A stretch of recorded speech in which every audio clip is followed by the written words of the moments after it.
नमस्कार सभी, study 6-7 YouTube channel में आप सबका स्वागत है। हम पढ़ रहे हैं हिंदी व्याकरण।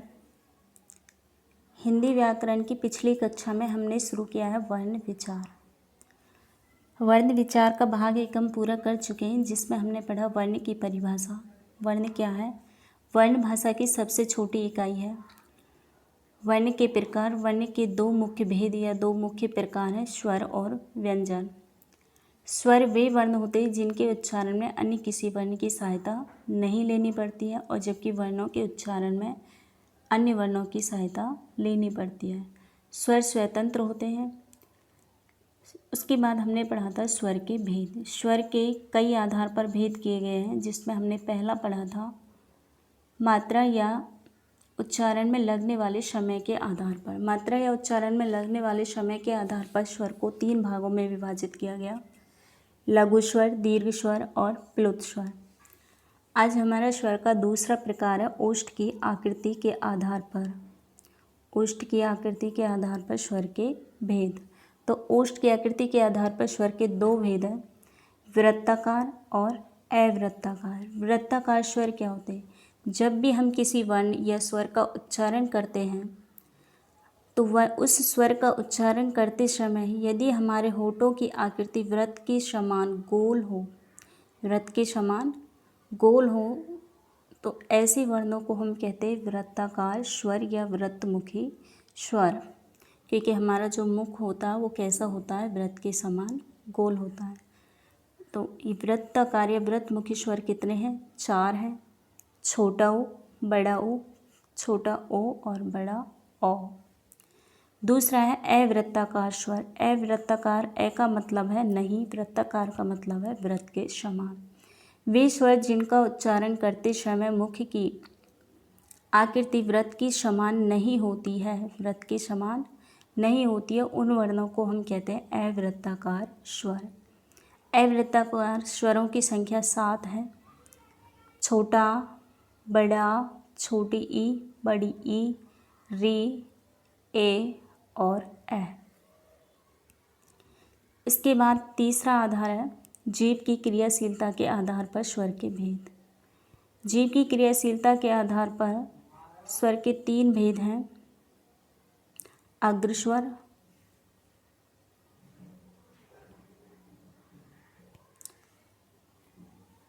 मध्य स्वर और पश्च स्वर। हम जब भी कोई वर्ण बोलते हैं या कोई शब्द बोलते हैं तो मुख का सबसे क्रियाशील जो भाग होता है वो होती है जीभ। मान के चलो कि ये हमारी जीभ है। जीभ के 3 भाग होते हैं: अग्रभाग, मध्य भाग और पश्च भाग। तो जब किसी वर्ण का उच्चारण करते समय जीभ का अग्रभाग क्रियाशील होता है, उन वर्णों को हम कहते हैं अग्रस्वर। वो अग्रस्वर कौन कौन से हैं? छोटी ई, बड़ी ई, छोटी ए और ए। यानी कि वे वर्ण जिनका उच्चारण करते समय जीभ का अग्रभाग क्रियाशील होता है उन्हें हम अग्रस्वर कहते हैं। अग्रस्वर कितने हैं? 4: छोटी ई, बड़ी ई, छोटी ए और बड़ी ए। इसके बाद है मध्य स्वर, यानी कि वे स्वर जिनका उच्चारण करते समय जीभ का मध्य भाग क्रियाशील होता है उन्हें क्या कहते हैं? हम मध्य स्वर कहते हैं। मध्य स्वर में केवल एक ही स्वर है, ए।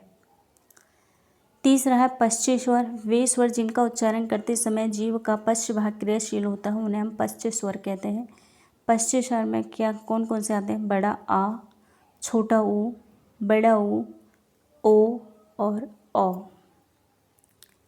इसके बाद है चौथा प्रकार तालु की स्थिति के आधार पर। तालु की स्थिति के आधार पर स्वर के 4 भेद हैं: समवृत्त स्वर, अर्ध समवृत्त स्वर, विवृत्त स्वर और अर्ध विवृत्त स्वर। समवृत्त स्वर किन्हें कहते हैं? ये तालु है, मुख का ऊपर वाला जो भाग होता है, दांतों से ऊपर मसूड़े, मसूड़े से ऊपर से जो भाग होता है वो क्या होता है? हमारा तालु होता है। तालु के नीचे क्या होती है? जीभ होती है। तो जब किसी वर्ण का उच्चारण करते समय जीभ का अग्रभाग तालु को स्पर्श करता है, जीभ का अग्रभाग तालु को स्पर्श करता है तो मुख जो होता है वो बंद हो जाता है। तो इस स्थिति को क्या कहा गया? समविरत या बंद।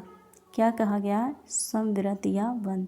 तो इसके आधार पर ये नाम पड़ा है समवृत स्वर या बंद स्वर। वे स्वर जिनका उच्चारण करते समय जीभ का अग्रभाग तालु को स्पर्श करता है। तो वे स्वर कौन से होते हैं? समवृत स्वर होते हैं। छोटी ई, बड़ी ई, छोटा ऊ, बड़ा ऊ और री। समवृत का विपरीत होता है विवृत स्वर। वे स्वर जिनका उच्चारण करते समय जीभ का पश्च भाग तालु को स्पर्श करता है। जीभ का पश्च भाग तालु को स्पर्श करता है तो आगे वाला जो भाग होता है वो खुला होता है। समवृत में आगे वाला भाग बंद था, लेकिन अब क्या होता है? ये आगे वाला भाग खुला होता है। तो इस स्थिति को हम कहते हैं विवृत स्वर। क्या कहते हैं? विवृत स्वर। विवृत स्वर में केवल एक ही आता है आ। आपने देखा होता है जब हम किसी बच्चे को डॉक्टर के पास ले जाते हैं और डॉक्टर अगर बच्चे को उसको मुंह को खोल को कुछ देखना हो तो डॉक्टर उससे कहता है कि बेटा आ कर। आ बोलने पर क्या होता है? मुंह जो होता है वो पूरा खुल जाता है। तो इसीलिए इन्हें कहा गया खुला स्वर या विवृत स्वर। इसके बाद अगर तालु को किसी वर्ण का उच्चारण करते समय जीभ का मध्य भाग तालु को स्पर्श करता है, जीभ का मध्य भाग तालु को स्पर्श करता है तो मुख की जो आकृति होती है वो आगे से खुली होती है और बीच में से बंद होती है। तो जो भाग खुला होता है इसे कहा जाता है अर्धविवृत स्थिति, और जो भाग बंद होता है इसे कहा जाता है अर्धसंवृत। अर्धसंवृत स्वर वे होते हैं जिनका उच्चारण करते समय मुख का आधा भाग बंद होता है। तो ये कौन कौन से हैं? ए और ओ। चौथा है अर्धविवृत स्वर। वे स्वर जिनका उच्चारण करते समय मुख का आधा भाग खुला होता है उन्हें कहते हैं अर्धविवृत स्वर। इसका उदाहरण है ए और ओ। छोटा है ए, ऐसे ऐनक और ओ।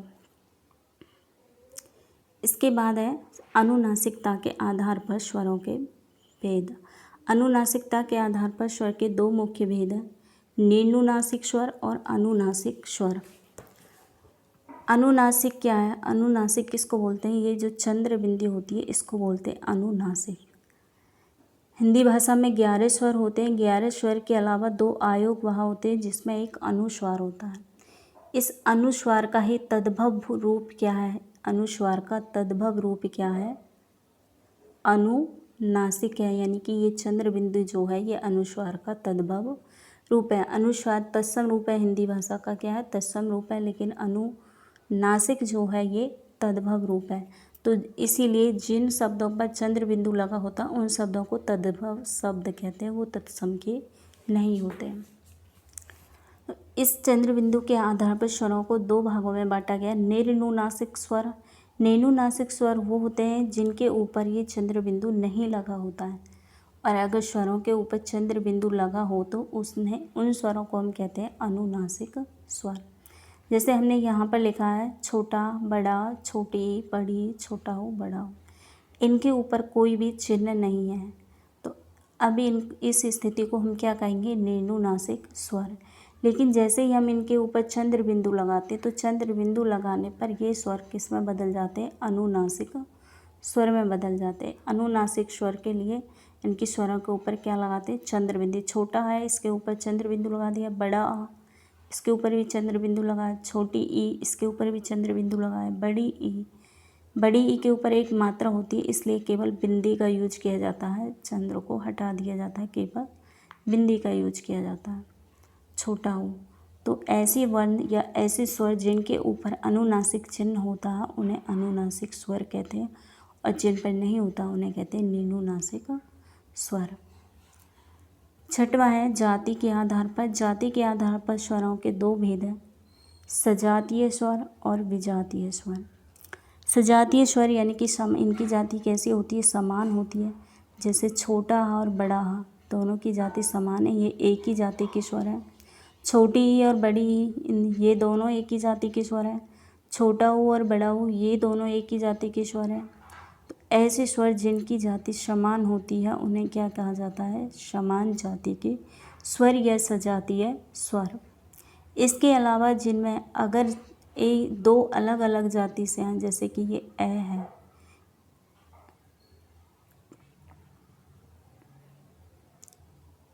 जैसे कि ये ए है, ये चल क्यों नहीं रहा?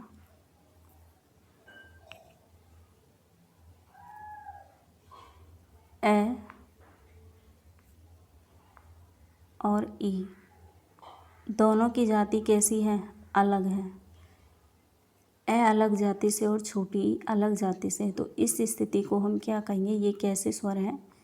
विजातीय स्वर। कैसे स्वर हैं ये? विजातीय स्वर, क्योंकि इन दोनों की जाति अलग अलग है, समान नहीं है। प्रश्न में पूछा गया है निम्न में से विजातीय स्वर बताइए। इनमें कौन विजातीय स्वर है? छोटा आ और बड़ा, छोटा आ और ए, छोटी ई और बड़ी ई, छोटा ऊ और बड़ा ऊ।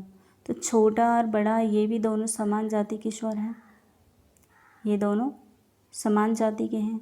छोटी ई और बड़ी ई भी समान जाति के हैं, छोटा ऊ और बड़ा ऊ भी समान जाति के हैं, लेकिन छोटा और ए ये दोनों समान जाति के नहीं हैं, तो इसलिए इसका उत्तर क्या होगा? छोटा आ और ए। तो आज हमारे स्वर के भेद पूरे हो चुके हैं। अगली वीडियो में हम पढ़ेंगे व्यंजन। वीडियो अच्छा लगे तो लाइक करें, शेयर करें और चैनल को सब्सक्राइब करें। देखने के लिए धन्यवाद।